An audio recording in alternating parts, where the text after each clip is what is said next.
Welcome to the Deep Six podcast, where we make a generational impact on you and yours. What we do here is explore a 6-point model into your health, your life, and your journey while you're here. So let's dive deep and help you thrive, not just survive. Well, welcome. Thank you very much again for joining us here on the Deep Six podcast. And I have a great guest, somebody I'm really excited about because we have a lot of banter together. That's really easy. And so to, talk and stuff. And we have a lot of mutual patience and stuff. Jeff Haddad here, who's a dentist at Advanced Dentistry. And I'll get into all your credentials and all the details and that. But what's really important is just you guys, I promise you are going to learn a lot here. Today's a great episode because this great guest who has tons of experience in advanced dentistry and things that you've educated me on, as well as my patients, and made huge impacts. But people often overlook oral health, oral prevention, how it impacts the whole body. And I just think that that's so important. So I guarantee you're going to walk out of here with knowledge. Now, before we get started, though, and I introduce Jeff and give him more cred here, is... hey, listen, if you're enjoying the podcast, make sure you subscribe, share with others. I love people when they give reviews, only if they're good. No, that was a joke, but no. And, that does help and helps the community just because we're all about, educating people and bringing good stuff. But Jeff, welcome. Thank you so much. Or Dr. Haddad. No, Jeff is perfect. Okay. I've been called a lot worse. Oh, yeah. No, honestly, Jim, I've known you for a long time, and I would have been a patient sooner if I just listened to my wife sooner. Well, yeah. Right? What I like is that you sent your kids first. That's correct. And you're like, well, if they survive, I'll come in. And then my wife, just as guinea pigs, right? Just in case. See what happens. Exactly. But no, I'll tell you, what I realized when I did become a patient is how similar our practices are, our philosophies, our approach. It's interesting. My dental practice, Rochester Advanced Dentistry, we are as comprehensive as you are. We go to that next level of not only listening to patients and finding out what their goals are, but really educating them on things that most dental offices aren't aware of and don't take the time. So that's why I love when you and I do talk. It's the passion is there. We want to educate patients so that we can help them if they want us to. Yeah, no, and that's most people, we were discussing this before we went on the air here, is don't really get that in dentistry. I hate to say that, and it's no discredit to anybody, but you are truly doing stuff, and we'll get into this, that it's more advanced and how you have to look at oral health. And I think that that's just super important. But before we get into that, I do want to properly introduce you. So, or you can yourself, but your background. I know you're from U of M, you're local here, but you did some advanced training. So share that with us if you don't mind. Yeah. So I've been practicing since 2001. I can't believe that. I mean, you and I, we look so young, and yet we've been doing this for a long time.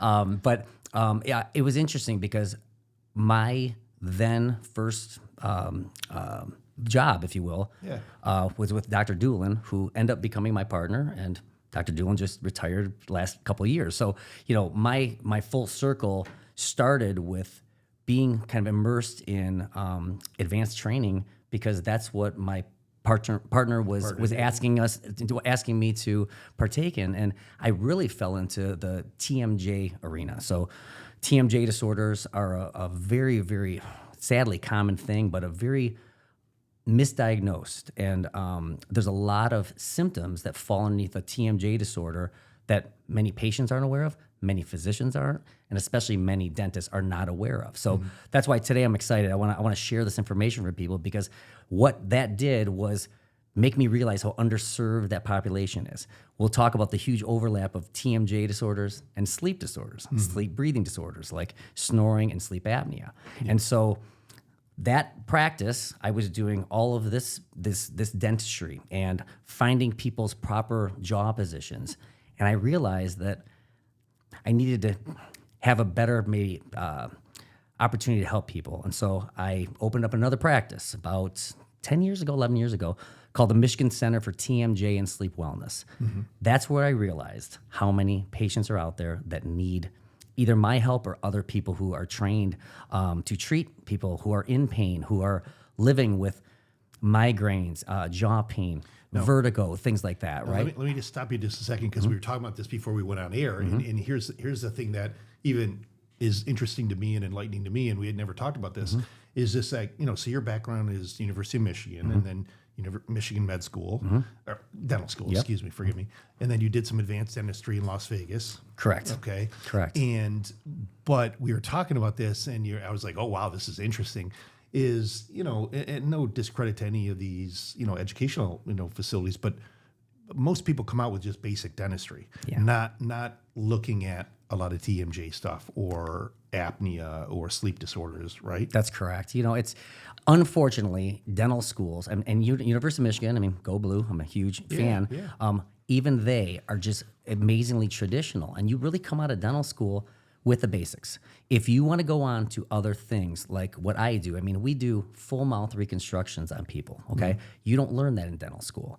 A patient comes to me, maybe they're in pain, maybe they have TMJ pain. We get them stabilized, right, with an orthotic, and we get their pain to go away. Well, a lot of people want that permanent fix. So then we will rebuild their teeth and their mouth to that proven position.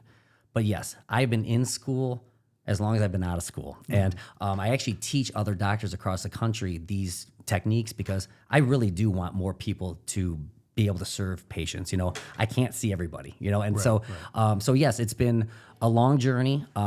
I have mentors across the country, actually in the world, to be honest, that have taught me their techniques. And as you teach, and I'm sure you've been in the situation, you learn as much as you were saying that earlier. I mean, and this is where obviously we're very aligned, is growth mindset, and always so we're always learning. You got it. And actually, truthfully, I feel in healthcare, any form of healthcare, if you don't kind of, you're kind of looking deeper or forward or what's new, and at least having an open mind about that, you're left behind for the people, for the patients, for the people you're caring for. And I know you said, I'm still teaching and learning. Yeah. Well, I always felt that if there's new technology, which there is, or the later new techniques, it's my job to learn them so that I can help my patients to a higher degree. Right. So that's just kind of always been my philosophy, my drive, and I love to learn. I mean, when you're not learning, it's not that much fun, right? So I'm always loving to learn the new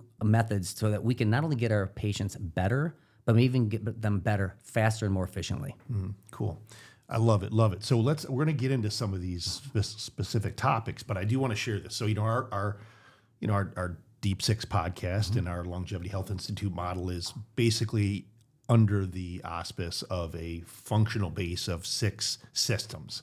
So genetics, hormones, your gut health, liver, toxins, mind-body stressors, and then also structural issues. Now, why do I say this? This because a lot of people, when I bring up, they just they come to you. I know, just like you, they come like, hey, I got a bad tooth, right? Or somebody told me to see you because I can't sleep, or they think I have apnea, or something like that. Yeah. And in their head, they're preconceived, is this what I have, or this is what I need?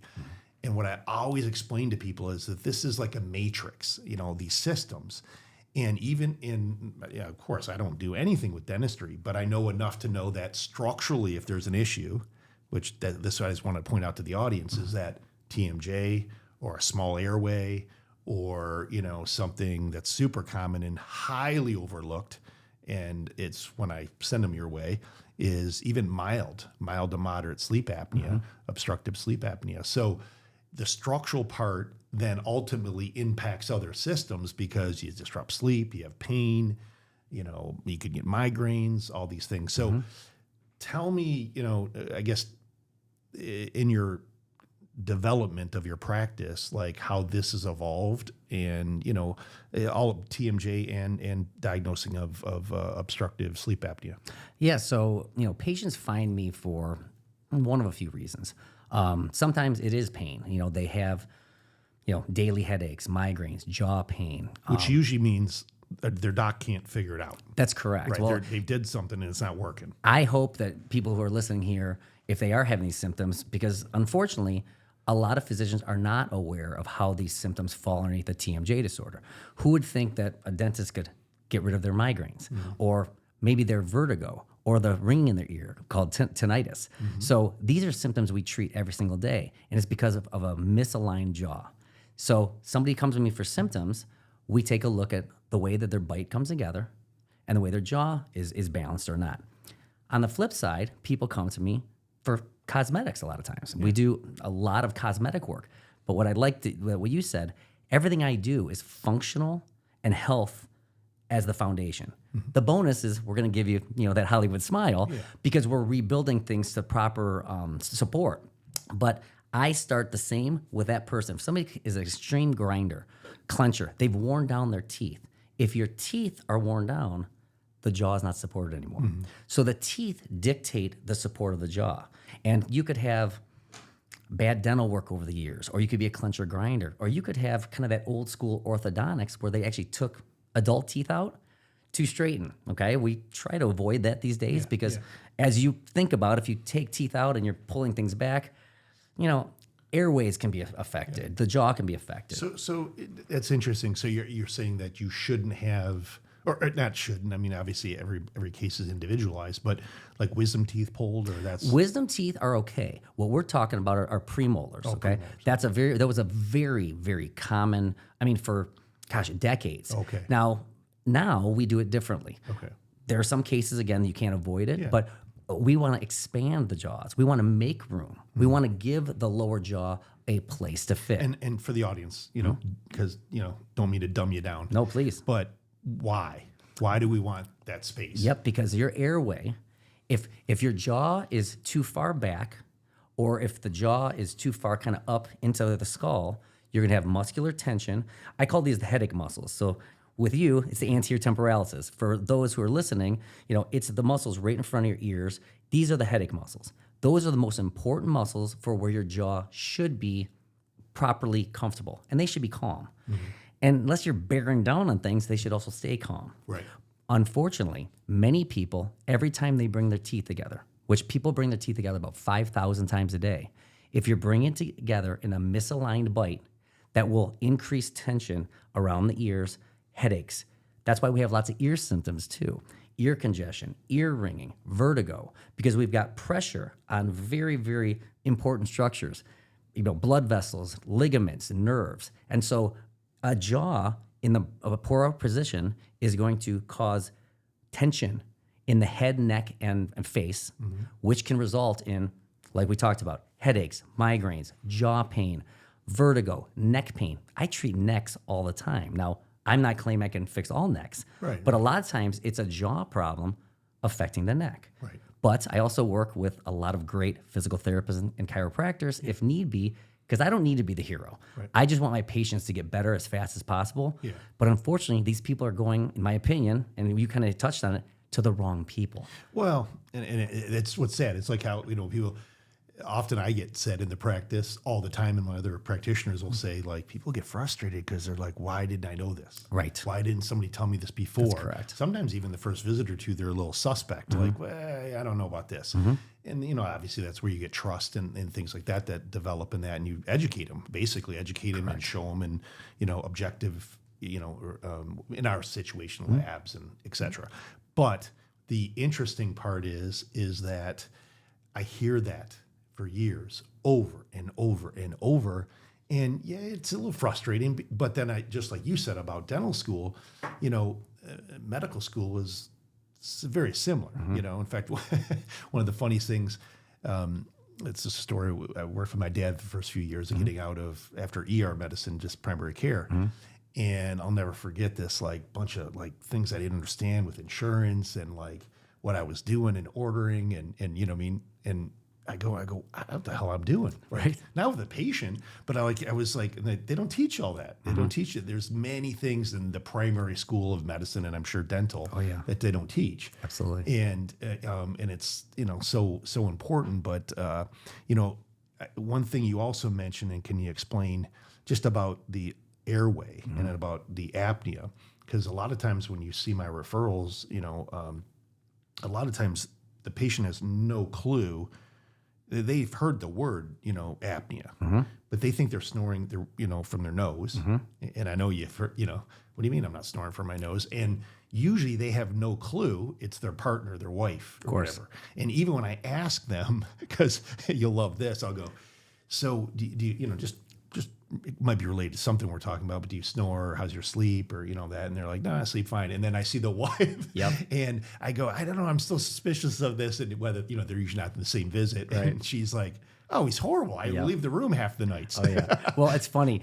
People are so defensive. And again, it's classic where it's like, well, my wife says I snore, but I don't. Well, if your wife's saying that. I stayed up all night and I didn't snore. My guess is it's happening. Well, it's funny. And we'll get to the airway thing. The one thing I just want to clarify, when I say they're going to the wrong people, they're going to the people that make sense. If you had an ear problem, you're going to go to an ENT, right? If you have severe migraines, you may think about your primary care physician or a neurologist. I have patients, when they find me just like you, they're just frustrated. And I said, here's the thing. They did the best that they knew how to do. It's just, if you would have got to me sooner, let's just say, I wouldn't have labeled you a migraine patient. I would have said you're a TMJ patient. If you would have came to me sooner, I wouldn't have labeled you a Meniere's patient. If you're familiar with Meniere's disease, that's a list of ear symptoms, ear ringing, vertigo, all symptoms that weirdly fall underneath a TMJ disorder. So I can't treat everybody, but I know who I can and who I can't fix. Right. We have a very, very, and we'll get into that today, very, very predictable way to make sure that you're a candidate for my treatment and that I can help you, because I don't go down this path with people that I can't. If I don't see what I'm seeing as far as red flags, I'm going to get you to the right person. Mm-hmm. But as far as the apneas go, so just so you know, who, those of you who are listening, an apnea is actually stopping breathing for more than at least 10 seconds at a time. And there's a number called an AHI, the Apnea Hypopnea Index.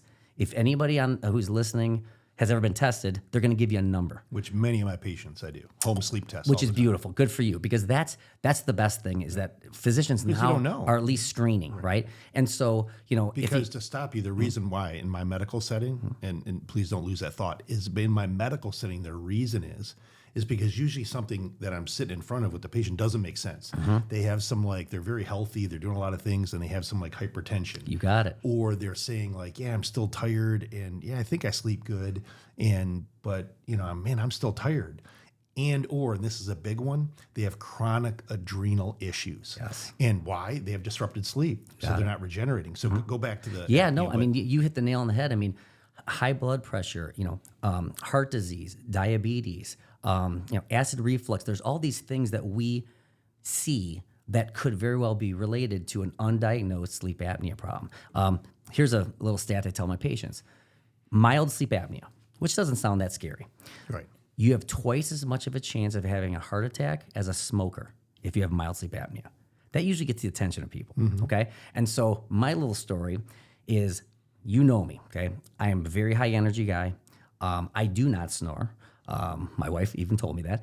And to be very honest, I would never have thought to test myself, because I don't even really have the reasons to. Well, I teach other doctors this, and we were out on the West Coast maybe 10 years ago, and one of the companies was like, hey, doc, why don't we do a home sleep study with you, and we can show the attendees and we'll learn something. I said, okay, mild sleep apnea. Yep. And so when patients are pushing back on me saying, doc, I sleep fine, this and this, I'm like, listen, the only way we'll know is a sleep study. Mm-hmm. It doesn't make you a bad person, but it is a very serious medical condition. And to have the information, that's the thing. I'm going to tell you, the appliance that I wear for myself, I make for my other patients. Now I know what energy is. Now I know what good sleep is. It was a game changer. My wife texted me, though, on the way here. She told me to take your appliance away from you. Oh. She said, can you turn him down? And I go, well, I don't really know how. She goes, and I said, but I have an idea. Just get rid of the appliance for a bit. He'll go back to maybe baseline. I'll tell you, I'm a lot to handle. It's true. My passion gets away. But yeah, it's a very serious thing. And so just so you know, here's the evolution. I was treating sleep patients since 2004. Mm-hmm. Probably one of the first offices in Michigan that were really doing it. And if you were snored, we'd say, okay, great, let's test you. Well, then fast forward about 5 years after that, we realized that 50% of people with sleep apnea don't snore at all. Mm-hmm. So we're like, okay, so if we see some signs in the mouth, and just so you know, if your dentist is trained in sleep apnea, there are things that we see in the mouth that can dictate and kind of guide us. But fast forward another 5 years. The latest stats show that TMJ patients in the world, 75 to 80% of them have a sleep breathing disorder. I now recommend a sleep study for every patient that comes into my office. You don't have to do it, but the odds are against you. Yeah. So It's funny you it'd be say good that for you to because- know. Yeah, it's funny you say that because as time evolved in, again, I'm always learning and I'm learning from my patients and I'm learning from rare cases, which I don't mind sharing with the audience here just briefly about a hypertensive patient that, for years has slipped through the cracks. She got to me and I was even stumped for a bit with her hypertension. Now, granted, she's like in her mid to late 60s, came to me hypertensive, has some cardiovascular issues, minor, nothing major, no previous stents or anything like that. But she's a little bit of a vascular path, but her meds don't work. Yep. Her meds are not working. And then she had a stressful event. They're opening a business and blah, blah, blah. And her blood pressure, she went to the hospital and like even they're not controlled. And when she came in, and it's exactly what you're saying, I go, wow, I don't think we've ever done a sleep study on you. And I brought it up to her, and her first thing was, I don't snore. I don't think I snore. I'll ask, Tim. I go, but I don't think I snore. And I'm like, well, let's just test you. And it took a couple weeks to me to convince her, and I do the home tests because they're easy. Yeah. And if we need something more advanced, we'll do it later. Perfect. But it was horrible, horrible. She had severe apnea. So long story short is blood pressure corrected like that. Absolutely. Like that. Didn't have to. And this was a person that was literally almost like stroke risk. She was in a hypertensive emergency when she went to the hospital because she was texting me her numbers. And I'm like, you can't play around with this. You got to go to the hospital. So it can creep up on you and it can be so overlooked because, again, you might have hypertension, you have endothelial dysfunction as aging and arteries get stiff and all that. But that just is like magnifying it, the fuel on the fire. But why is this is more for the audience? Is you're being choked at night. That's correct. You're when you said a term, I think you said hypoxia or hypoapnea or something, but that's low oxygen. You're Correct. being choked. The only reason you gasp or make a noise that your wife complains about. Yes. I feel like we're picking on the guys because women can have this. Right. Okay. But it's because your brain's like, hey, wake up. You're low oxygen. We're going to die. That's correct. Well, that's the thing. There's a lot of studies that show even insomniacs, it's the body. The body's actually afraid to go to sleep because it's dying at night. Every time you stop breathing. Now, here's what's interesting. An apnea registers at 10 seconds or more. So for those of you who are listening, try holding your breath for 10 seconds. It's not the easiest thing in the world. I have patients that stop breathing for 30, 40, 50 seconds. Okay? That's amazing. And they're doing it 10, 15, 20 times an hour. An hour. An hour. Yeah, I've That's seen an these. hour. And so that's where we're dealing with. And here's the thing. What I like to say is that I do what's called life-changing dentistry, okay? And a lot of the stuff I do, whether I'm rebuilding a mouth to give them the comfort that they never had, or maintaining their airway with a sleep appliance, or just identifying, even giving somebody that confident smile, having an impact on their life. But you can't do that without being comprehensive. And like you said, you didn't give up on that patient. I've had patients like that too, where it's like, listen, I promise you, okay, that the odds are we can help you. We just need a little bit more information. Let's do this sleep study. Let's put you on the computer. Let's see how your muscles are acting. Whatever we're looking at. Yeah. Give me the opportunity to give you some information, and then whatever you decide is fine. But most people, when they have that information and they're educated properly, they're excited. They're excited to finally have somebody listen to them. And I think that's something that you and I, even though we do talk a lot, we are very good listeners, at least our offices are, right? And that's the key is I want my patients to give me information so that I can do the best I can to help them. Yeah, no, it's so important, and it can be, and I'll say this for you, you already said it, but it is life changing because that person, and I mentioned about the hypertension or somebody with disrupted sleep that leads into all these other dysfunctions and poor quality of life besides obviously like you said I think it was more than double smoking risk. Correct. when you have apnea. Only mild. Even mild Even apnea. mild. And that's where also, and this is where I've evolved and learned the last few years, is just from things you see and not just the data. And I'll share this with patients is I'll have somebody, and it typically is a man, but it doesn't have to be. And that is where they have a bad cardiovascular test, a calcium score, a CT angiogram that doesn't make a lot of sense. Like all the genetics we do and all the vascular numbers we do. And their family history and they're not a smoker or hypertensive or obese or diabetic or whatever. And I'm like, we're going to get a sleep study on you because something we're missing. Yeah. But before, to be fair, like 5-10 years ago, that wouldn't even be in my realm. I would just be like, well, here, take this, supplement or this drug or whatever, Well, we get smarter. We see more examples of it. I've had patients, especially when, well, let's get over to women now. So we've been talking about men a lot. Just so you know, women are twice as prone to TMJ symptoms than a man, okay? I believe those are skewed because I think men are just stubborn and they don't go and get fixed. I have a theory, though, because I did not know this data. So okay. Go ahead, though. So, I have a theory. I'll tell you. But women, unfortunately, are getting very misdiagnosed. They are a lot of TMJ and sleep patients with women. They are deemed, anxious, or they're put on antidepressants, anti-anxiety pills. Okay, and this is the problem. These women are in pain. They are in discomfort, or they are not getting proper sleep. And by the way, huge side effects of sleep apnea and disrupted sleep, anxiety and depression. And so it's a vicious cycle. So these poor women come to me and nobody's listened to them. And I've seen this so much that I know exactly what to do. They're crying for joy, emotional. And we either get them out of pain with, a TMJ orthotic, like we treat our patients, or treat their sleep apnea. We just talked about the fact that 75% of these TMJ patients have pain, but they also have a sleep breathing disorder. So it's a big overlap. The whole Michigan Center for TMJ and Sleep Wellness, it's not because I just like both. It's because there's a huge overlap in these patients, but especially with women. Yeah. That's interesting.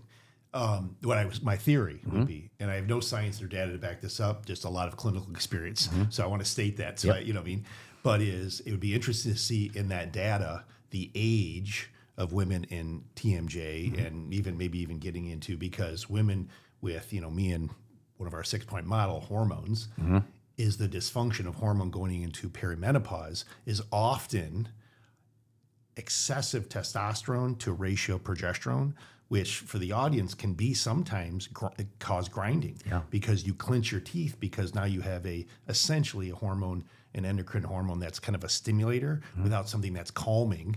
So you go to night grinding or clinching potentially, and then also when you think about it, what's going on at 45, 50, whatever, kids in the house, driving you nuts. I mean, stress going on, kids growing up, things happening. And so anxiety goes up and they're clinching. And then you said it's just a vicious cycle. So, and if you're not getting restorative sleep, that just keeps, how do we torture, prisoners of war? How do we train our Navy SEALs? We keep them up.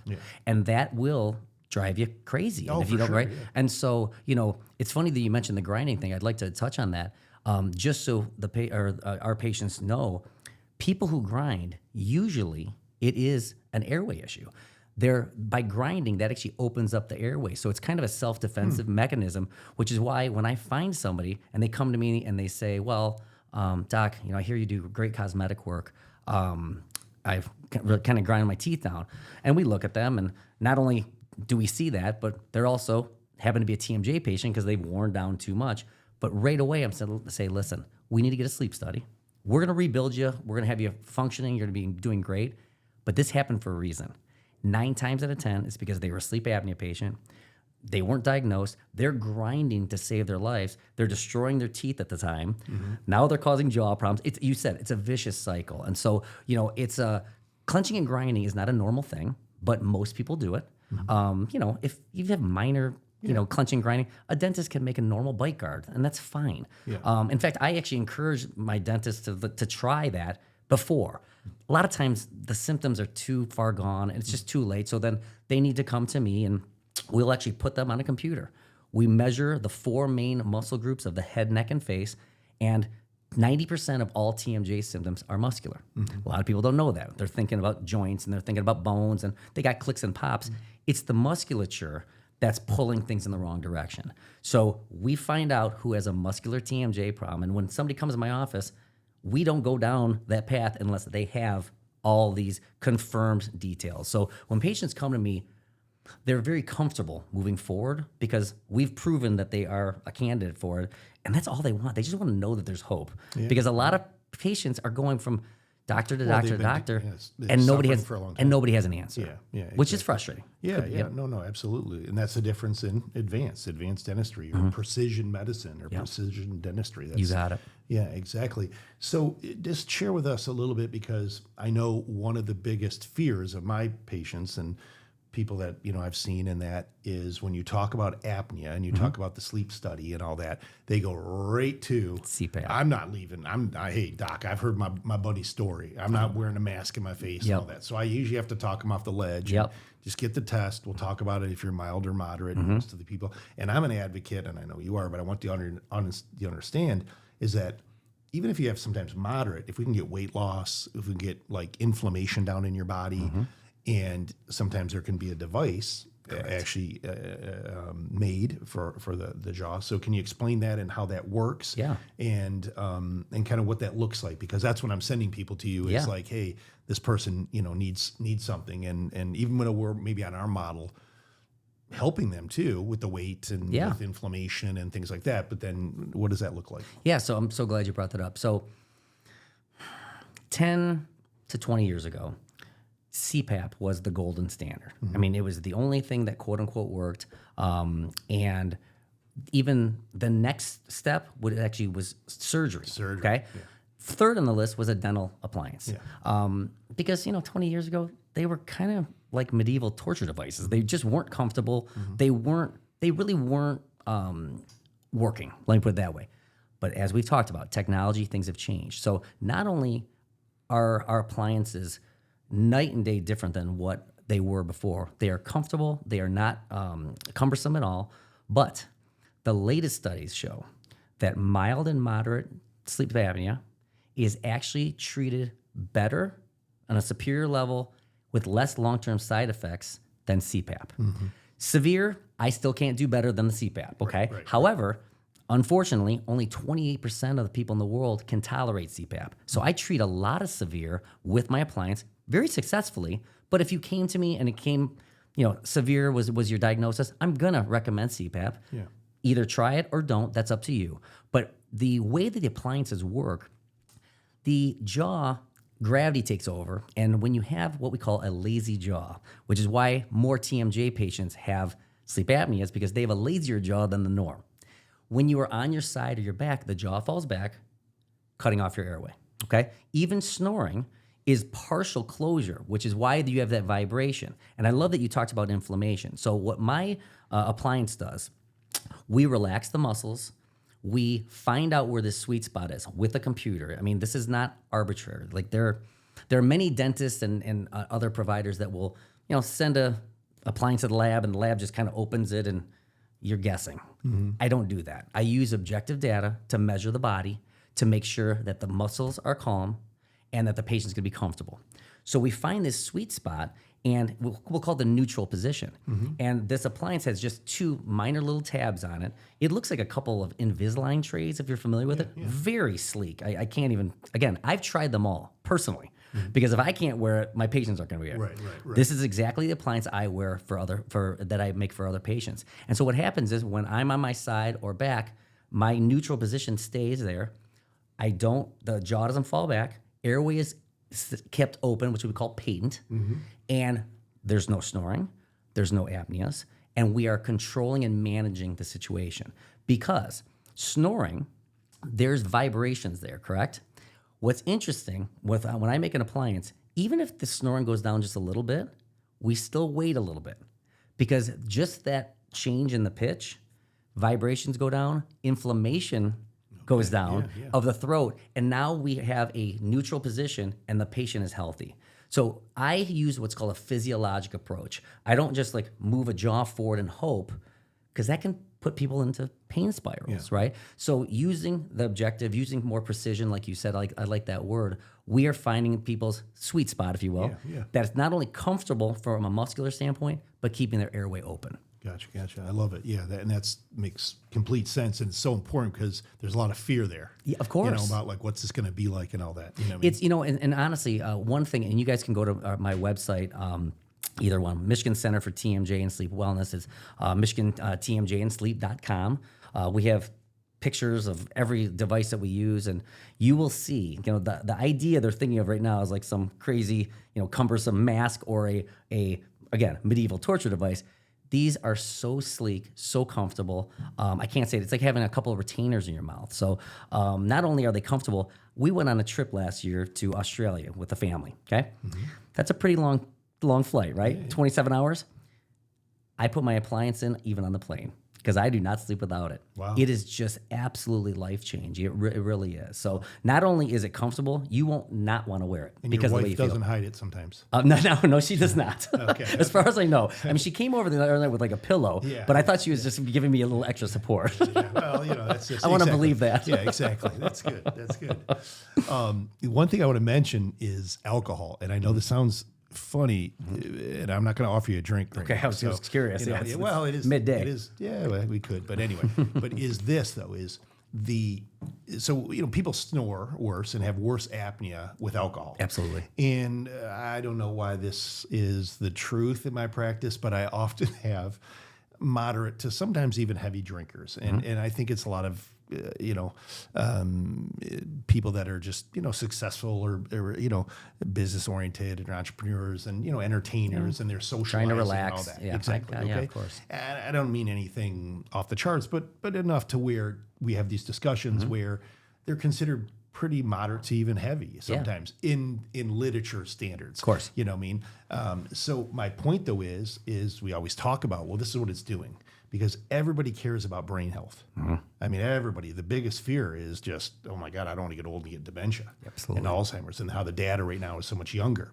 The reason I bring this up is that alcohol will not only make apnea worse, but I've explained to patients before is that having an appliance that actually helps her mild to moderate will even help, and I'm not condoning like they go out and have a bottle of wine every night, but their apnea will be less, even if it's, again, not great for them, but the apnea is drastically worse when you have central depressant like alcohol. Correct. And the muscles and the jaw and everything relax and fall back even more. Yep. And when I've brought this up and I've had patients go, it's really interesting. And I'm like, well, hasn't your wife ever mentioned like she hates it when you drink and she'll even leave the room?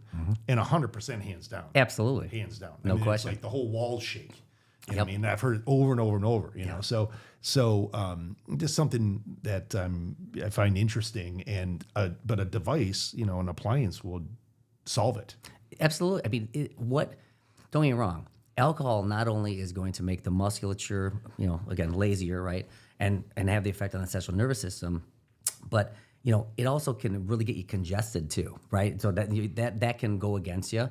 And, with all our appliances, there's proper sleep hygiene is what we call. Yeah. There's lots of things that you can do in addition to our appliance.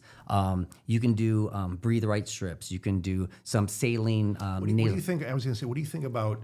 Because it's sometimes the first step, I'll tell people, especially if they're averse to testing and all that, is like the mouth taping. Yeah, I'm a huge fan. Yeah. In fact, I have a lot of my sleep apnea patients that mouth tape with their appliance, and they love it. I did it for a long time because I was finding that I wasn't breathing through my nose. I'm a big runner, and I was mouth breathing more than I ever did.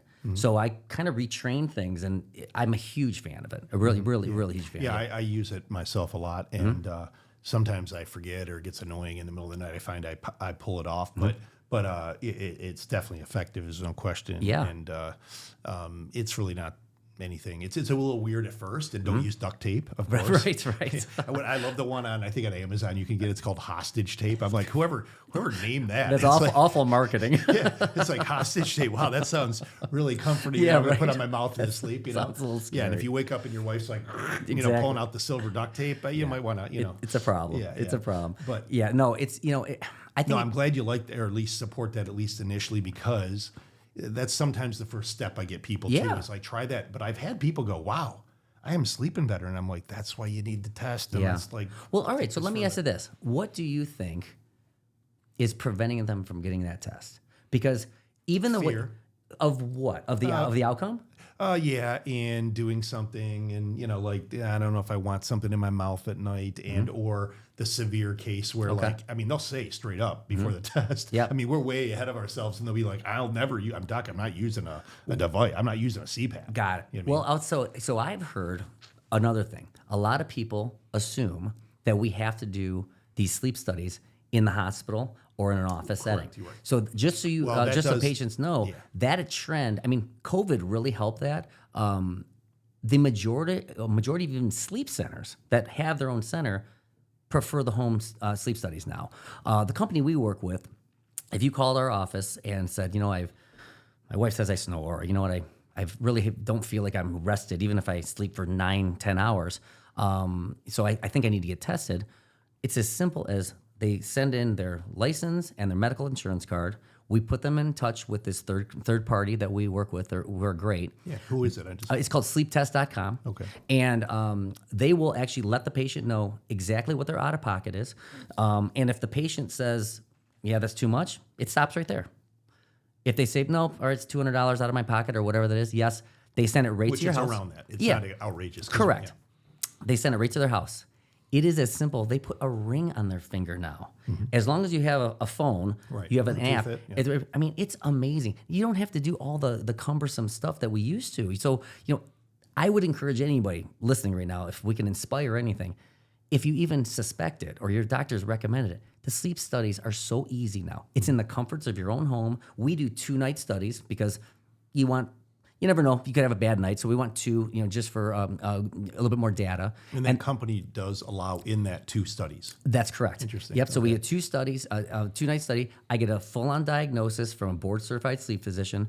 When my office calls you back, not only will we tell you what your diagnosis is, we'll know exactly what your out-of-pocket would be if you chose to do the appliance.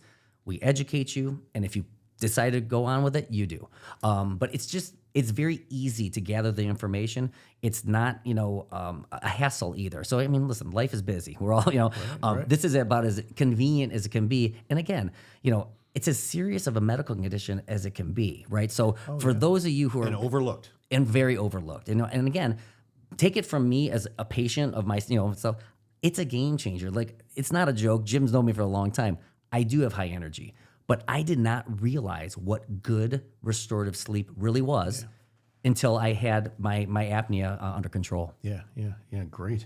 So let's get a little personal, just a little bit. Oh boy, okay. So what are you doing for your health now? What's Dr. Haddad doing to elevate his health so you can keep practicing medicine? And you got a beautiful family, kids. Love it. In fact, you said your daughter's going to U of M. She got is. in this fall. Yep, Cool. very excited for her. Because So you came to me to elevate the game. So what I want to do is just make sure that we're. you are. Well. How about this? I don't know how many friends and patients of mine I've told about the regimen you've got me on. Right, we're doing the NAD shots, we're doing the testosterone shots. The supplements. My wife already had me going, but I'm actually religious with them now. Yeah, you didn't have a choice. In fact, this is why you stayed away from me. That's true. I mean, You're it's like, every I don't know, supplement. But she's got to bring me these cocktails. it's true. It's true. But I will tell you, I have noticed such a huge difference in my focus, my energy. I just did the Motor City Triathlon on Father's Day, and great. God bless you. I really didn't train to the level I wanted to, Right. but beat my time by last year by like 4 minutes, Great. and I'm signed up for an Olympic one in great. September. So yeah, I mean, awesome. I finally went and got the CTA that you've been hounding me about, and luckily everything looked good, right? Yeah. So no, I will tell you, I really I push, and it's not just because it's my passion. Well, let me just ask you this. So do you think, because this is something that I hear a lot and it's so underlooked, is just optimizing some of these things. And here you're an amazing dentist in the area, very sought after, family man, very successful, very busy. But even if it was a 10 or 20%, you said something that I hear a lot, and I always say because these things drive the frontal lobe of the brain, like hormones and NAD and stuff. So you think that you're even a little bit more dialed in and a little bit more, not just all on fire go, but just a little bit more efficient and even in a better place. No question about it. I mean, I work out every day. Well, you okay? came to me working out. Right, and it's so not, that but wasn't new. but I have seen so many new gains. I mean, even like my trainer is like, you just look leaner than you ever have. And you've been, checking my percentages and all that. So no, I mean, it is the little things, the little extra things. And again, that's why I praise you and I give you such full credit, because you kind of go to that next level like I do with my patients, right? Well, people deserve it. I mean, I hate to agree. say it, but we go to school, to help people and to put them in the right direction. And we're going to live. We're going to be here. Right. Let's feel good and thrive. Yeah, but absolutely. Well, it's funny, I don't know why this popped in my head, but I say this to patients a lot. So in dental school, for instance, most doctors, dentists are taught two diseases: tooth disease, cavities, things like that, and gum disease. Okay. But the biggest overlooked disease that doctors are not trained on and dentists are not trained on is what's called bite disease. Okay. That's what I treat. Yeah. When a patient comes to me, and even if they're looking for cosmetics, we look at their bite. I want to look at the foundation. And if I'm looking at what I call a destructive bite, that's when we start asking the other questions. Do you ever get headaches? Oh yeah, I get headaches all the time. Well, what do you mean all the time? Oh, like every day. Well, do you think that's normal? Well, it's normal for me. What do you do about it? I just live on Advil or this and this, right? Great for the gut. Yeah, right. Or hey, I see that you have acid reflux. Like, oh yeah, I've had that for years. Have you ever had a sleep study? No, why? I said, well, that's a huge side effect of sleep apnea, because every time you stop breathing, we've got esophageal stomach acid coming up. That's a very common thing. I've had people we make an appliance for, and that just goes away, right? So it's about identifying patients on the front end. And, I have patients, it's kind of cool. I read a lot of articles, okay? I wrote this article in, I think it was like 2017. It honestly was a vanity project. It was for Dentistry Today. It was about Meniere's disease, okay? And in my opinion, because I treated my father for Meniere's disease. And Meniere's disease is just a list of symptoms. There's no cure. But every symptom, weirdly, falls underneath the TMJ disorder. So in my opinion, it's not a Meniere's disease situation. It's an undiagnosed TMJ problem. Gotcha. I treated my father for this, right? So, I believe in this stuff, but I decided to write an article on him. And I had to behave, okay? I said, listen, I'm not saying Meniere's disease doesn't exist, right. But I'm just curious to think that these symptoms all fall underneath the TMJ disorder, and we fix them. Right. I did it. I thought a bunch of dentists would read it. No big deal. I have more patients that fly to me from other states. In fact, last year I had somebody fly from London, England, because they have hope. They've been everywhere. They can't get rid of the vertigo, the tinnitus, the ear ringing, the pain, all this stuff, and they've been told you just got to live like that, right? Yeah. And so it's pretty interesting to me that again, if you get the awareness out there and people read about people like them, right? That's why I love reviews. I love testimonials, because real people are saying, yes, I had no hope, but Dr. Haddad fixed me. I'm pain-free now. I'm living the life that I always wanted. I can play with my kids again. And it's pretty cool to have that, So I loved, and I appreciate you having me on here. I just love awareness. Yep. Patients need to know that there is hope for the things that you and I treat, if the doctor's paying attention, right? Or going to that next level. Yeah. Love it. Yeah, that's awesome. So, and thanks for sharing your exercise. Thank you. Thing you're doing, and congrats, because that's awesome. No, PRs are always, they feel good. They do. You're not just out there. I need that. I need a little drive, Yeah. And I mean, every time I come in and you kind of subtly shame me, I appreciate it. It drives me. Well, someone's got to bring you down just a bit. I mean, come on. It helps. Yeah. So, well, listen. Before we wrap it up, though, I just want to share this. So, there's a phrase, and I bring this, and I want to tie it in to a little bit of what you talked about, and it's so important, and it's more for the audience just to kind of put this all together and how important this is, and dentistry in general and oral health in general, but the TMJ and the apnea, is that there's a Dr. Peter Attia, a very famous MD, long story short, big social media influence, etc. Is he talks about the four horsemen, and two of the four horsemen are cardiovascular disease, which is the number one cause of death, okay? And number four is actually cognitive decline, dementia, all that. Well, what do you need to prevent both of those? You need proper sleep. Proper sleep. The best gift you can give yourself is proper quality sleep. So I just want to finish on that, because That's true prevention, not just, I feel better, my headache. I mean, hey, you want the headaches gone, you want all these things. Of course. But we're talking about true long decades of prevention when you fix that stuff. Absolutely. So just for our audience, how do they find you? How do they look you up? Yeah, so I have two offices, Rochester Advanced Dentistry and the Michigan Center for TMJ and Sleep Wellness. If you are interested in really looking for a dental home, a comprehensive look with teeth and gums and TMJ, or just, a big evaluation, then I would recommend Rochester Advanced Dentistry. If you are just looking for, maybe an evaluation of, say, maybe some jaw pain, your migraines, maybe we inspired you to consider, addressing your sleep. You'll be directed to the proper office. But I treat my TMJ and sleep patients out of my one office. Although I do the same thing out of my general office as well. I just don't do dentistry out of the one. Gotcha. So realistically, what I tell people is, if you're looking for kind of an overall comprehensive, really evaluation of everything, my Rochester Advanced Dentistry is really the place to go. So it's rochesteradvanceddentistry.com, advanced with a D. Or like I said, if we're talking about TMJ or sleep concerns, it's michigantmjandsleep.com. Gotcha. Super. And yeah, I have many patients that absolutely love you. You've helped them, made a big difference in their life and solved symptoms, headaches, etc. So thank you. No, I appreciate your trust in us, because we, it's actually a pleasure when we have your patients, because they're like-minded. They get it. They get it, which is nice. It's refreshing. We soften them up a bit. I like so that. They know it's coming. We appreciate that. Well, thanks again for joining us here on the Deep Six podcast. Dr. Lewerenz here, signing off with our sponsor, Longevity Health Institute, working the Deep Six model here, and personalized precision medicine to help you thrive.